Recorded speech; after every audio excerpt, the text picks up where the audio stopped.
Hello students, I am Dinesh Gupta. Today I will tell you about some important questions related bacteria. ये bacteria कुछ important questions हैं. तो first question इसका है कि if a bacterial cell divides in every 20 minutes how many bacteria will be formed in 2 hours. मतलब यदि एक बैक्टीरियल सेल डिवाइड हो जाती है प्रत्येक 20 मिनट्स में तो 2 आवर्स में कितने बैक्टीरिया बनेंगे. तो इसको कैलकुलेट कर लीजिए. 64 बैक्टीरिया बनेंगे यहाँ पर. नेक्स्ट है the following bacterium is associated with denitrification. इनमें से कौन सा बैक्टीरिया है जो डिनाइट्रिफिकेशन से रिलेटेड है. एजोटोबैक्टर, रोडोस्पाइरिलम, स्यूडोमोनास या राइजोबियम. तो स्यूडोमोनास इसका राइट आंसर है. और एक और बैक्टीरिया होता है थायोबैसिलस डिनाइट्रिफिकेंस जो डिनाइट्रिफिकेशन करता है. डिनाइट्रिफिकेशन का मतलब क्या होता है, जो फिक्स नाइट्रोजन हो उसको फ्री नाइट्रोजन में कन्वर्ट कर देना.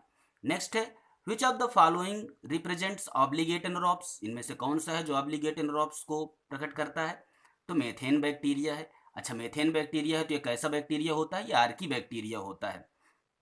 नेक्स्ट है इन बैक्टीरिया डी इन बैक्टीरिया इसमें बैक्टीरिया में क्या होता है, DNA is double stranded and ringed. ये ऑप्शन इसका सही है.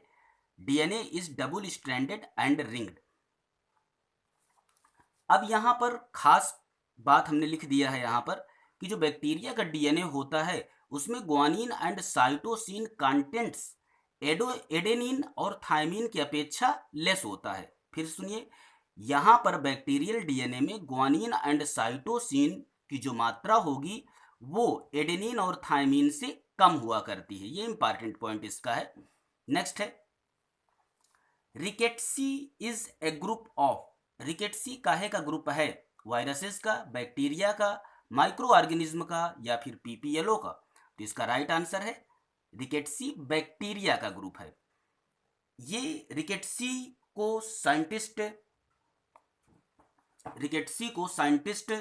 रिकेट्स ने इसको खोजा था.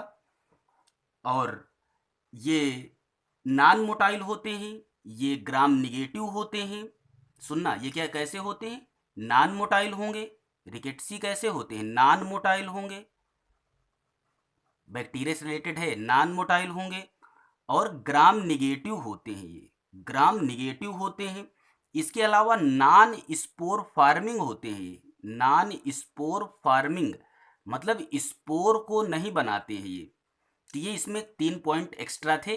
रिकेट्सी बैक्टीरिया से रिलेटेड है, नॉन मोटाइल होते हैं, ये ग्राम निगेटिव होते हैं, नॉन स्पोर फार्मिंग होते हैं और इनको रिकेट्स नामक साइंटिस्ट ने खोजा था. तो इसी आधार पर इनको रिकेट्सी कहते हैं. क्लियर हो गया.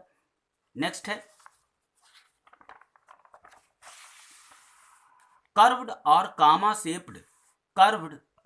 कामा shaped bacterium of cholera is termed. Comma shaped जो बैक्टीरिया होता है कॉलरा का, उसे क्या कहते हैं, कॉकस कहते हैं, बैसिलस कहते हैं, स्पाइरिलम कहते हैं या विब्रियो कहते हैं. तो राइट आंसर है विब्रियो.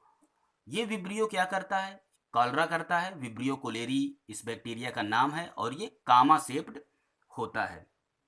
नेक्स्ट है milk is converted into curd by. Milk को कर्ड में बदला जाता है किसके द्वारा, बैसिलस मेगाथीरियम के द्वारा, एसिटोबैक्टर एसिटी के द्वारा, जैंथोमोनास सिट्राई के द्वारा या फिर नन ऑफ दी एबव के द्वारा. तो यहाँ पर गौर करिए कौन सा आंसर होगा, इसमें नन ऑफ दीज होगा क्योंकि लैक्टोबैसिलस लैक्टिस के द्वारा ये प्रोसेस होती है जो कि ऑप्शन में नहीं दिया हुआ है. बैसिलस मेगाथीरियम ये तंबाकू और चाय में स्वाद और सुगंध को बढ़ाता है. एसिटोबैक्टर एसिटी ये सिरका उद्योग में उपयोगी है. और जैंथोमोनास सिट्राई ये नींबू पर सिट्रस कैंकर डिसीज प्रोड्यूस करता है. Next question Streptomyces griseus gives the antibiotic. Streptomyces griseus से कौन सी एंटीबायोटिक प्राप्त होती है, स्ट्रेप्टोमाइसिन, क्लोरोमाइसिटिन, टेट्रामाइसिन या पॉलीमिक्सिन. तो राइट आंसर इसका है स्ट्रेप्टोमाइसिन. अब यहाँ पर ये एंटीबायोटिक शब्द आया हुआ है तो यहाँ पर हम आपको बता दें बहुत खास बात. फर्स्ट एंटीबायोटिक बैक्टीरिया में, ध्यान देना, बैक्टीरिया में फर्स्ट एंटीबायोटिक डिस्कवर्ड किया था वाक्समैन ने. फर्स्ट एंटीबायोटिक वाक्समैन ने डिस्कवर्ड किया है. अच्छा, किस पर डिस्कवर्ड किया है, तो बैसिलस ब्रेविस पर डिस्कवर किया है. बैसिलस ब्रेविस नाम का बैक्टीरिया है, उस पर डिस्कवर किया है सबसे पहली एंटीबायोटिक मेडिसिन बैक्टीरिया से। ठीक, antibiotic are mostly obtained from, antibiotic जो होती है वो अधिकांशतः किससे प्राप्त होती है?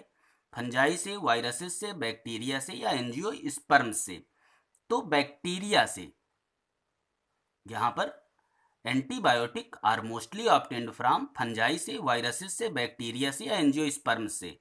तो यहाँ पर बैक्टीरिया राइट आंसर है इसका। अब यहाँ पर एंटीबायोटिक शब्द फिर आ गया है, तो आप समझिए एंटीबायोटिक को हम मैजिक बुलेट के नाम से भी जानते हैं, मैजिक बुलेट्स के नाम से भी जानते हैं, ये याद रखना। और बैक्टीरिया के द्वारा ही ज़्यादातर एंटीबायोटिक्स बनाई जाती हैं। नेक्स्ट क्वेश्चन है, according to Cairns the length of E coli genophore is. Cairns के अनुसार ई कोलाई जीनोफोर की लेंथ कितनी होती है? तो फर्स्ट ऑप्शन है 100 एंगस्ट्रॉम, सेकंड है 1000 माइक्रोन, थर्ड है 1200 माइक्रोन, या फिर 1200 माइक्रोन, ये सी में है 1200 एंगस्ट्रॉम। तो ये आप चेक करिए इसमें से कौन सा आंसर सही होगा इसका ये वाला 1000 माइक्रोन, ये सही है।